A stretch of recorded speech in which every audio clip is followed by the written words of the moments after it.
Matthew 24, and you'll hear of wars and rumors of wars. Last night, Israel was attacked by Hammas, Palestine. Hundreds of rockets, now thousands of rockets being reported. Numerous people dead, numerous people injured, and Israel has declared war on Palestine and Hamas.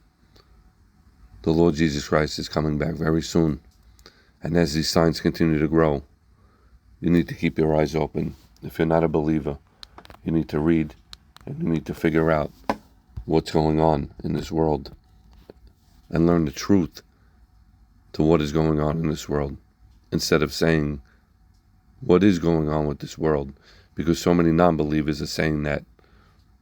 What's going on with this world? Let's watch a short clip of what happened last night.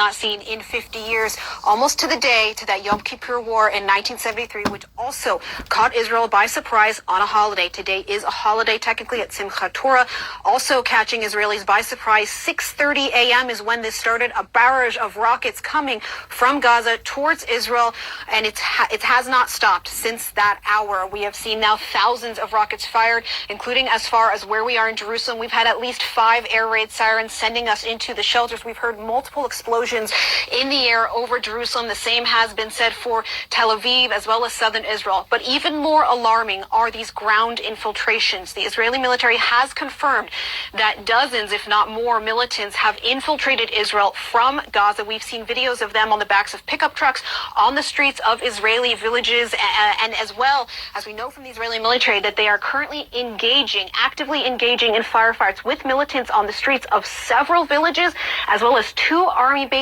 as well as the border crossings. We have heard harrowing tales from Israeli civilians who are hiding in their safe rooms, in their bomb shelters, in their houses. They say that militants are firing just outside their door, trying to enter their homes. We do have reports of captured and or killed Israeli soldiers and civilians. We do not have that confirmed yet from the Israeli military, but we have seen videos that Reuters has published of what appears to be at least 1 tank and an Israeli soldier being taken out of that tank by Palestinian militants. And in addition, we have seen videos, and our own team in Gaza has seen Israeli military vehicles being brought into Gaza.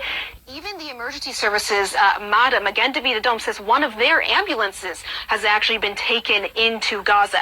The latest numbers on casualties we have in Israel. We do not know numbers of soldiers or police officers killed, although we have heard from the police that there are casualties. In terms of what the hospitals and the emergency services are saying, they're saying at least 22 killed, something like 545 injuries so far, and we are only in hour 6. To give you a sense of the scale, so far we know at least 2,000, likely more because that number is from about an hour ago, rockets have been fired from Gaza into Israel. In that war in 2021 that lasted 11 days, it was something like 4,300 rockets for that entire period. So we're only in hour 6, and we're already reaching that record in terms of number of rockets. But what is most alarming is these infiltrations. The Israeli military is saying some of them actually came by air, by paragliding into Israel. Some of them came by sea and by foot. There's a big question, of course, how did this happen? How was Israel so caught off guard? In the previous rounds of conflicts we've seen, there's been a clear trigger point. Maybe there was an Israeli police raid on the Al-Aqsa Mosque compound, which is also known as the Temple Mount, holy to both Jews and Muslims, or a high-ranking militant official was captured in some way. There have been tensions here. There have been tensions in Jerusalem at the Al-Aqsa Mosque compound, Temple Mount. There have been ongoing tensions in the West Bank we've been reporting on for more than a year and a half. There have been some protests along the border fence between Gaza and Israel, but there has been no clear trigger. And I think that's why this was such a surprise, and it was very clearly a coordinated attack. Now,